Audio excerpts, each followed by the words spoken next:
Hello team and welcome to another ATP Geopolitics video with myself, Jonathan M.S. Pearce. Ukraine War Update Extra video, giving you extra tidbits and nuggets to get your teeth into. To give you a greater understanding of the war in Ukraine. Where should we go to first? Well, Poland, of course. Not physically, that will be expensive for all of us. No, just kind of metaphorically in our minds. We're going to go to see what Filip Dab-Moralski says. I imagine, he says, this may go unnoticed outside Poland, so I'd like to give heads up to all of you interested in the rather never officially undisclosed or confirmed circumstances around the beginning of the full-scale Russian invasion of Ukraine from Polish perspective, mainly.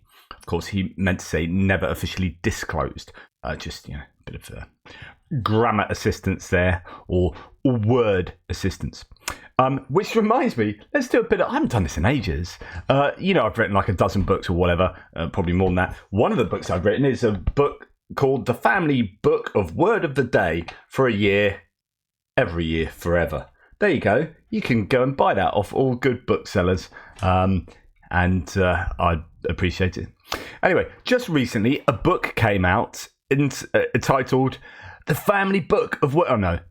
Polska na wojnie, English, Poland at War, which is a mashup of interviews that the author, the journalist Zbigniew Parafianowicz, made with several high-ranking members of Polish government and the presidential office, as well as army or special service officers, with some additional comments from their Ukrainian counterparts. They all remain anonymous for obvious reasons, but the story checks out with what we've learned in the past. So anyway, it surely made a splash here because it's full of spicy details for a Polish and possibly Ukrainian reader, but there are some that may be interesting for everybody else. The talk is about the onset of the coming war and the following months and gives some very interesting insight into the backstage and especially Polish-Ukrainian relations and cooperation. Below, a couple of quotes from the book as reference. Throw it into Google Translator, but I'll give you some of the interesting snippets. So there are some screen grabs of the book, but it is in Polish. But we'll just read out what his snippets that he selected here. So the Polish government was seriously concerned about Lukashenko and that he will join the war. So that's the Belarusian president, and was preparing a scenario in which anti-regime diversion groups would be sent to the Belarusian army rear to wreak havoc. In the end, Lukashenko was so afraid himself that through various channels made inquiries to Warsaw if they'd let him pass the border and then to fly away from the closest airport. He knew if things went south for him, Russians would not let him lift into his own airspace. That in of itself is a fascinating insight. Really, really interesting, because Lukashenko, as I've long said, has been doing just enough to appease Putin, but not enough to really support Putin's war efforts. Yes, it has been a launchpad, Belarus, for planes and I guess I don't know if any missiles have come from Belarus, but nonetheless, it has been used by Russia, and especially for things like training and whatnot, and they have provided, probably under duress, it seems, military equipment more recently. But this idea that Lukashenko really did know that the war was a bad idea and was working out what his ways out if push came to shove, I think it's revealing. Now, if you remember, his foreign minister was essentially assassinated by Russia as a warning shot across the bow of Lukashenko to say, look, if you mess around with us, this is what will happen to you. So Lukashenko knows, almost not quite which side his bread is buttered. He is more out of fear than anything. He knows that if he strays too far from what the Kremlin wants, from what Putin wants, then his days will be numbered. So much can be said about that. Number two, Polish special forces were securing Ukrainian delegates that were attending negotiations in Belarus in March 2022. They were escorting them in helicopters that landed on Belarusian soil and took them out when they were done. Also, by coincidence, they were training Ukrainian specials.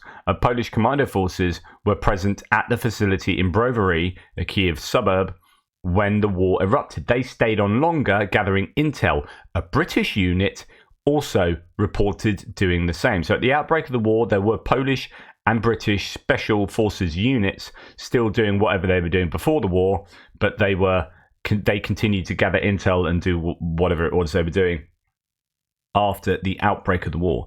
Third, despite Russian propaganda, while Poland never thought about using the opportunity to reclaim Lviv, so this is all to do with the history between Poland and Ukraine, or the history of that region, and whether indeed parts of Western Ukraine should be Polish. And the Russian propaganda machine is often trying to stir trouble by insinuating that Poland are interested in taking back Western Ukraine. Anyway, it remained a concern for Ukrainians. Warsaw told their partners, "We will be with you till the end as long as you keep on fighting together." With the unconditional help that was immediately provided on many levels, it convinced Ukrainians about the sincerity of Polish intentions. As a side note, Dmytro Kuleba, who he's a foreign minister of Ukraine, with his whole family and dog, was received by his Polish counterpart Zbigniew Rau at his private home, where they could wait out the critical time period.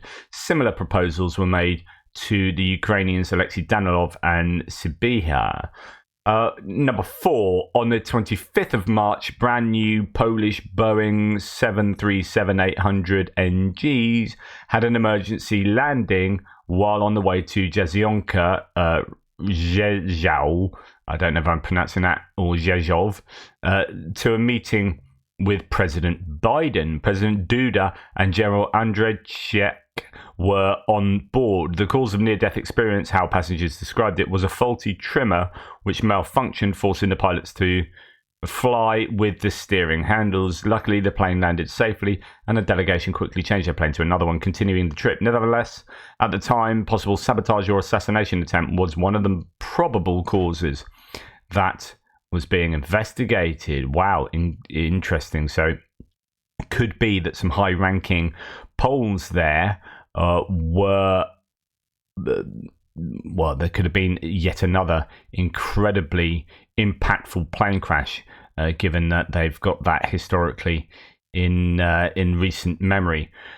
Number five, Americans were convinced that Kiev would fall within 3 days and were prepared to evacuate 40,000 people, presumably apart from their own American citizens, also the whole Ukrainian political elite and establishment. Jake Sullivan was most skeptical about Ukraine's chances and argued about that with Jakub Komuch, the presidential secretary, who was convinced Ukraine would prevail. Later on, for the same reasons, the US remained reluctant to provide additional help in the form of heavy equipment. Washington agreed to providing tanks after the Biden-Duda meeting, which Warsaw, Warsaw, insisted on doing ASAP. A batch of T-72s followed soon afterwards, paving the way, but they were still sending mixed signals about the transfer of fighter jets. Warsaw wanted the US on board, as it needed it to be an allied effort in order to shield Poland from possible Russian retaliation. In other words, it's this idea that all of us need to give stuff together, so there's safety in numbers. And if we gave tanks, if Poland gave tanks or fighter jets or whatever, and Ukraine and Russia retaliated to that and attacked Poland on their own, then where would the US stand with regard to that? We need to do this together. In the end, and this is fascinating, but we did actually kind of already knew this. I reported this sometime back, actually fairly recently. Warsaw got tired of US indecision and reluctance and acted independently. They dismantled about 10 Polish MiG-29 fighter jets and left them in parts in a forest belt near the border. Kiev was notified about ownerless parts, which were picked up and quickly assembled on the Ukrainian side of the border. That happened months before the official transfer of jets in a larger international coalition, and that would have been other MiG-29s that Slovakia gave as well. There is more. A trip of Roman Abramovich, I talked about him this morning, through Poland and then to Turkey. That was supposed to be an attempt to reaching out to Russians through unofficial channels, or how Poland used specially created private companies to bypass bureaucracy when transferring military goods. It also has a significant chapter about why Polish-Ukrainian relations on the governmental level blossomed for a year but then started to wither due to European power politics, personal ego trips, and internal affairs in both countries. Particularly Chancellor Scholz and President Zelensky receive a bit of a whipping for their behaviour. Interesting. Edit. Yes, I forgot the topic of rocket that fell on a Polish village in Przewodów, killing 2 people. All the gathered material, the rocket parts itself, indicate that it was indeed of Ukrainian origin, which is kind of accepted now. The stubbornness with which Kyiv insisted it was Russia, despite no evidence was provided, became one of the reasons why the relations cooled down. But I'll leave that and the rest of the book for you to find out. It sounds really very interesting, and it would be great if someone could summarize many of the parts as he has done here, like any further parts in the book, because it sounds like it is certainly spilling a number of very interesting beans. Right, we're going to move on now to, this is Anne Applebaum, but although it's summarized by Timothy Miolanov, who is part of the president of the Kyiv School of Economics.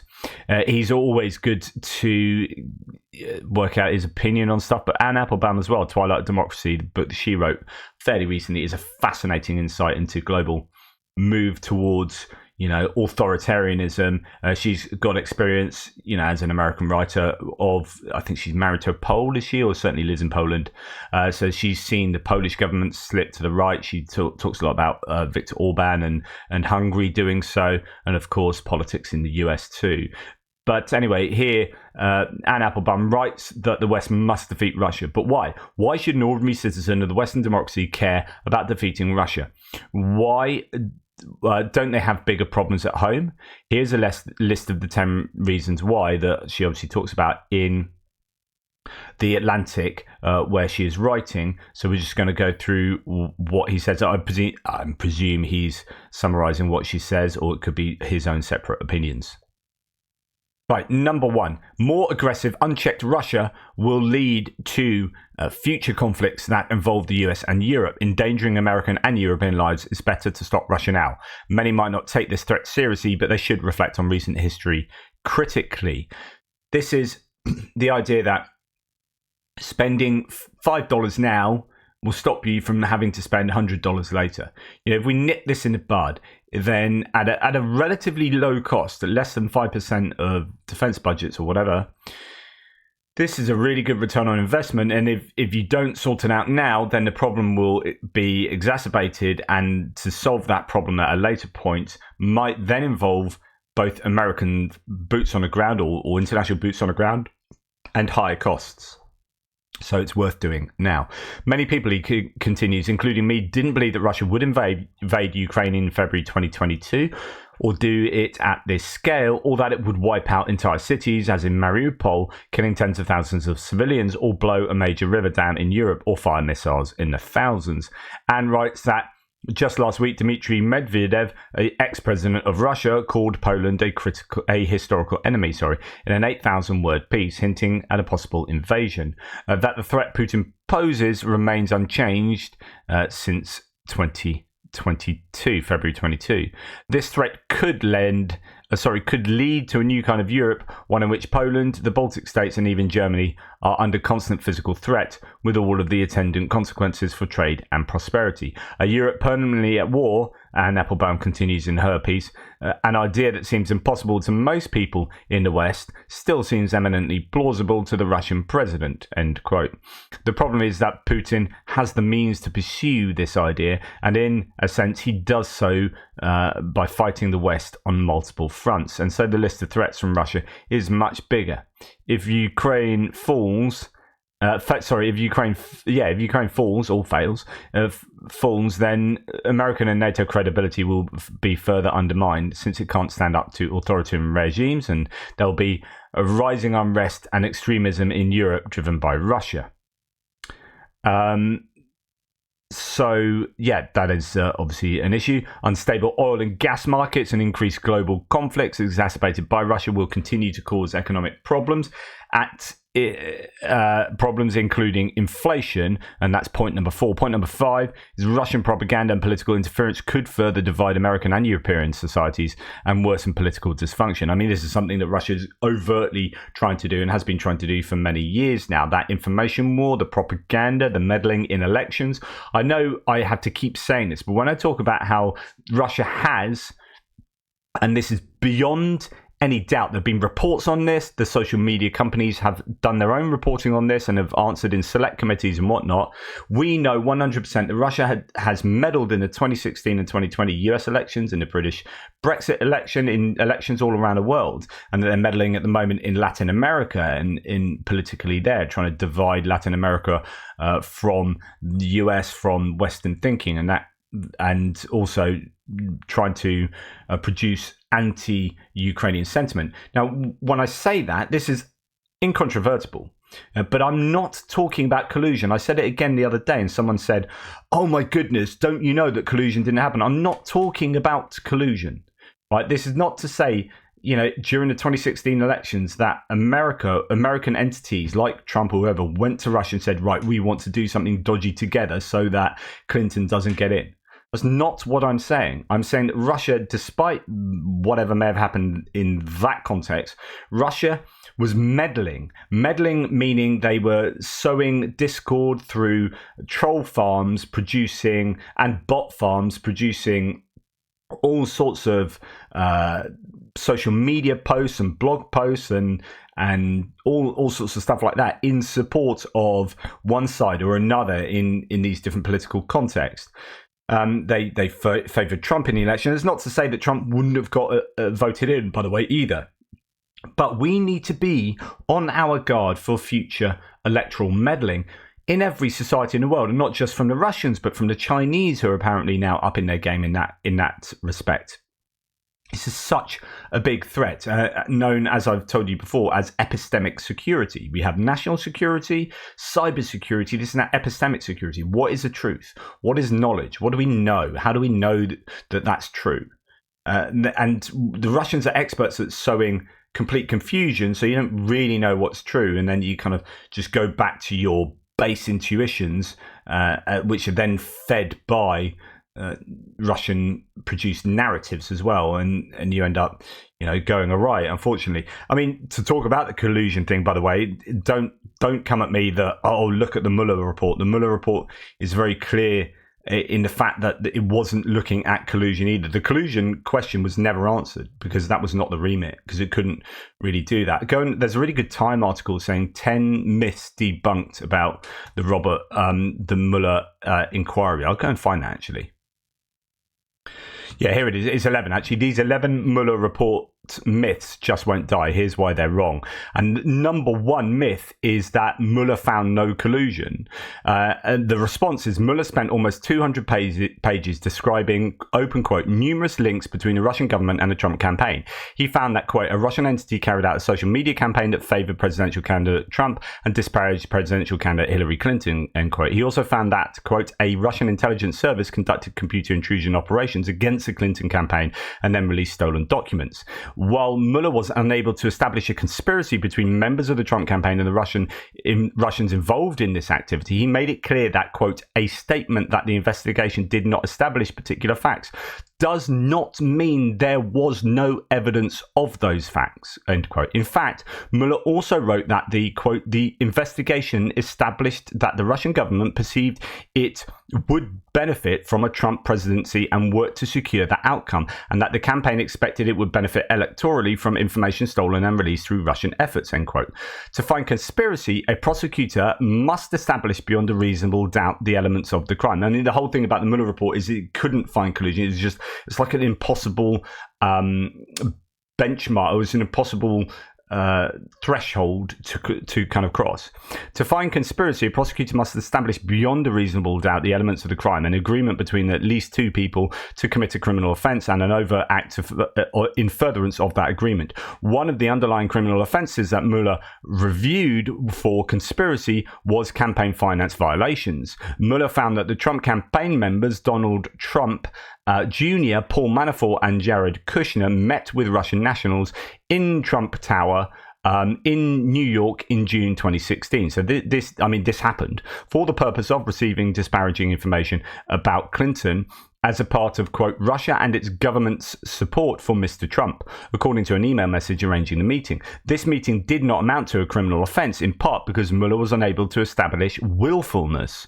That is, that the participants knew that their conduct was illegal. Mueller was also unable to conclude that the information was a, quote, thing of value that exceeded $25,000, the requirement for campaign finance to be a felony, as opposed to a civil violation of law. But the fact that the conduct did not technically amount to conspiracy does not mean that it was acceptable. Trump campaign members welcomed foreign influence into our election and then compromised themselves with the Russian government by covering it up. Mueller found other contacts with Russia, such as the sharing of polling data about Midwestern states where Trump later won upset victories, conversations with the Russian ambassador to influence Russia's response to sanctions imposed by the US government in response to election interference, and communications with WikiLeaks after it had received emails stolen by Russia. While none of these acts amounted to the crime of conspiracy, all could be described as collusion. But of course, the report wasn't set out to be able to arbitrate on that. Now, I don't want to get in a long weeds of this because it's very partisan. So if you're Republican in the US, you generally are going to be like anti anything to do with collusion because you think it invalidates the election. I don't know that the election would have changed at all. What I'm worried about is that this kind of stuff happens and will happen going forward. Now, if you want to see how how complex these links are, go and watch the absolutely brilliant documentary called Active Measures on Amazon Prime. Now, that is one of those documentaries where there's so much information coming at you, you almost need to watch it twice or just watch it at half speed. It's just absolutely packed with stuff that blows your mind. I found Active Measures an incredibly interesting documentary that shows particularly Paul Manafort. I mean, Paul Manafort should be just locked up forever as far as I'm concerned. The connections between the campaign and Russia were there. That is absolutely incontrovertible as far as I'm concerned. Now, whether that amounts to collusion is, of course, up for grabs. But it's an unhealthy relationship that we can see between American entities and Russian entities in that case. But then we can take that and we can apply it to the UK. We can apply it to France. We can apply it to Austria. We can apply it to Germany. We can apply it certainly to Serbia, Slovakia, Hungary. Right? All of these nations where you are seeing Russia involved to this level, or I say merely to the level of disinformation, is a challenge for the true, fair and proper democracy in those nations. This is a massive challenge going forward, and all of these sort of elements should come as big old warnings to all of us. All of us. Doesn't matter where you sit on the political. On the political landscape, this is a challenge to free and fair democracy. Okay, so we're talking about reasons why we should care about the outcome of the Ukraine war. So going back to the Ann Applebaum piece. So that was the Russian propaganda and influence. Number 6, defeating Russia can prevent a much worse conflict versus Russia, China or Iran later. That would be much worse for Americans and Europeans. And that's that idea, spend $5 now to save $100 later, and not in terms of just finance, but in terms of the vastness of the issue. But can Ukraine win? Can the West and Ukraine defeat Russia together? There is a lot of disbelief today. The counteroffensive has failed. Russia is strong. There's a stalemate. Zelensky's the only one who continues to believe in victory. But that's not new. Recall how few thought Ukraine could resist and survive in the first days of the invasion. How almost no one thought that Ukraine could reclaim Kherson and Kharkiv, especially without major escalation and blowback from Russia after its annexation claims. Few believed Crimea could be attacked or the Black Sea fleet weakened and constrained. Similarly, few expected the West's unity in military and economic support or sanctions. Equally, few anticipated Ukraine's successful EU candidacy process. Impossible is possible. Applebaum notes the many advocates for a ceasefire, but says their motives vary. Some, in bad faith, seek a Russian victory or Biden's defeat. Others, with good intentions, argue for limiting Ukraine's damage, believing Putin won't back down. Recently, several well-meaning Ukrainian supporters suggested a resolution akin to the Korean War, freezing borders at current front lines, with the rest of Ukraine shielded by US security guarantees and bases, much like South Korea. Applebaum makes a compelling argument why these proposals are flawed. Quote, "The stark truth is that this war will only end for good when Russia's neo-imperial dream finally dies. Just as the French decided in 1962 that Algeria could become independent of France, just as the British accepted in 1921 that Ireland was no longer part of the UK, the Russians must conclude that Ukraine is not Russia." The article makes several suggestions that should be done: increasing military production in the West, supporting Ukraine financially and militarily, fighting Russia on multiple fronts outside of Ukraine. But the key is a change of mindset. I fully agree with Applebaum. I think the Western world overestimates the immediate cost of the war and underestimates the horrible implications of Russia winning in Ukraine. If Russia succeeds, it would encourage China to invade Taiwan and expand its power. No longer deterred by the West, Russia could also threaten and possibly attack or dominate other neighbours like Poland, the Baltics and Germany again.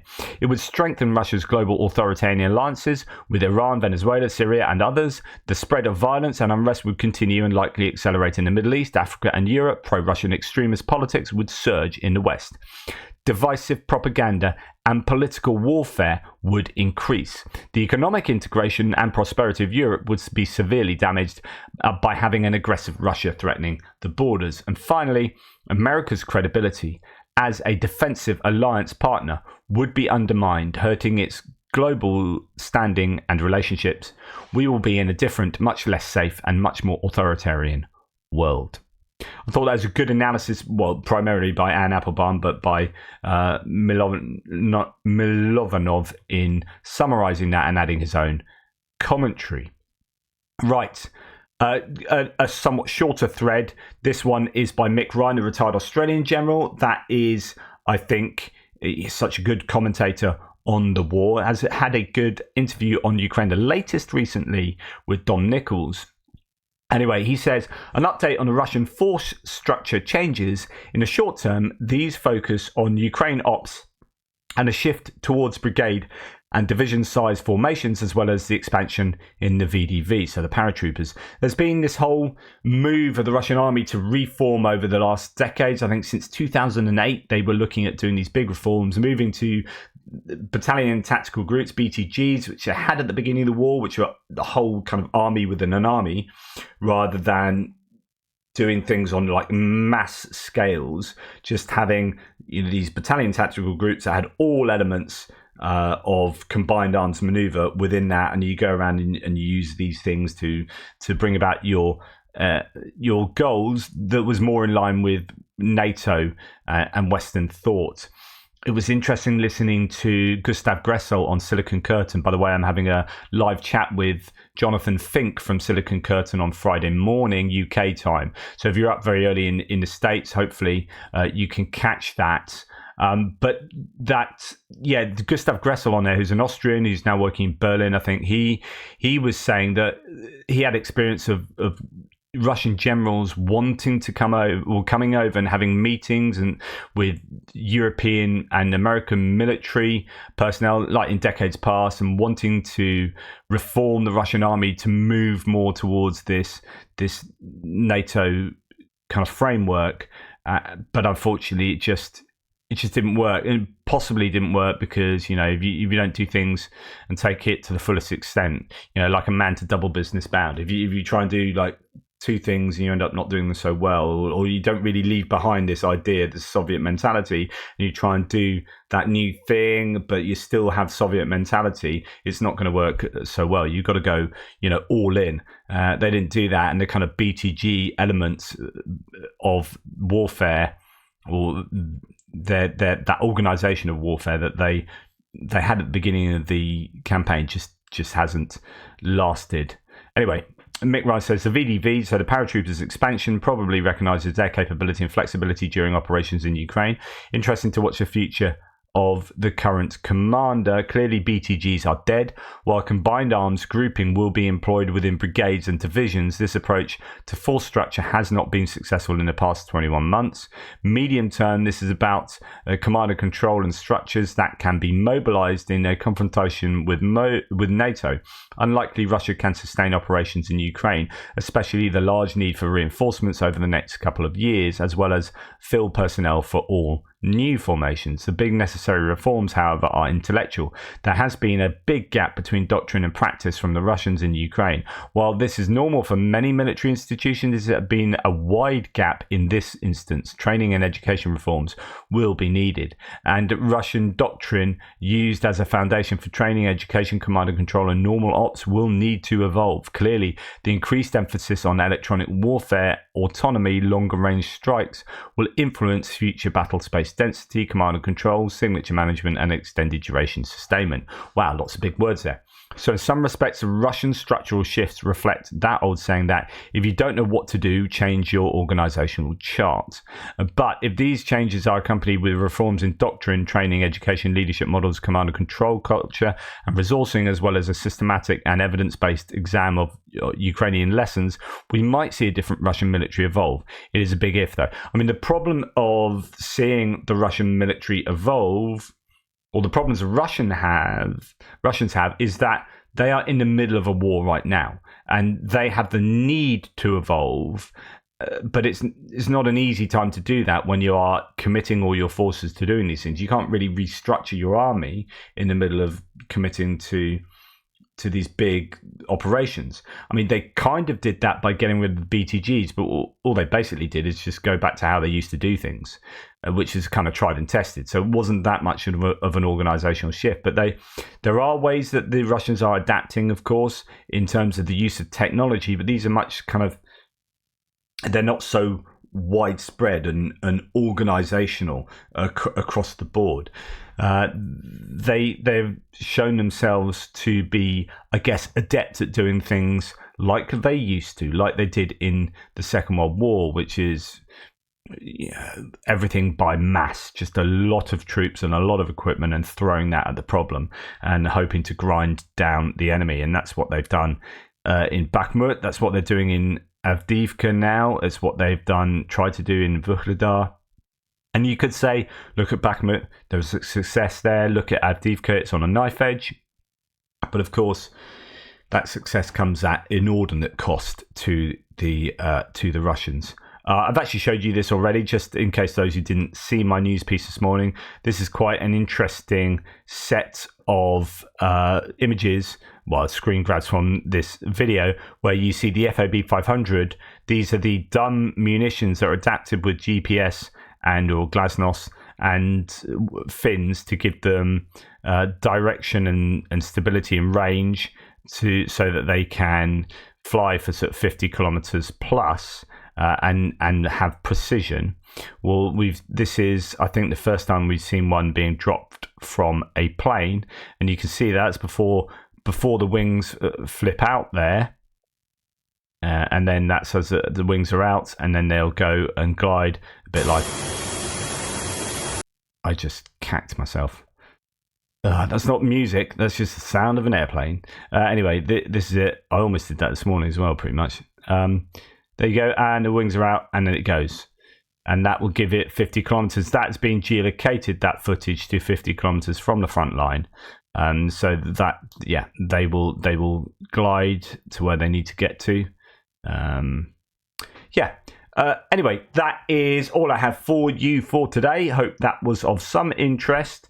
Probably get an awful lot of kickback for even mentioning the Mueller report, but it's about looking at this stuff with objective eyes. Now, you're going to accuse me of being someone who's completely anti-Trump and left-leaning, but it says what it says, and I think people did a lot of selective reading of that when it came out and didn't really read the report and just went for the headline. It doesn't prove collusion when it clearly says that, well, you can't, it wasn't the remit, it can't prove collusion, but there is evidence of collusion.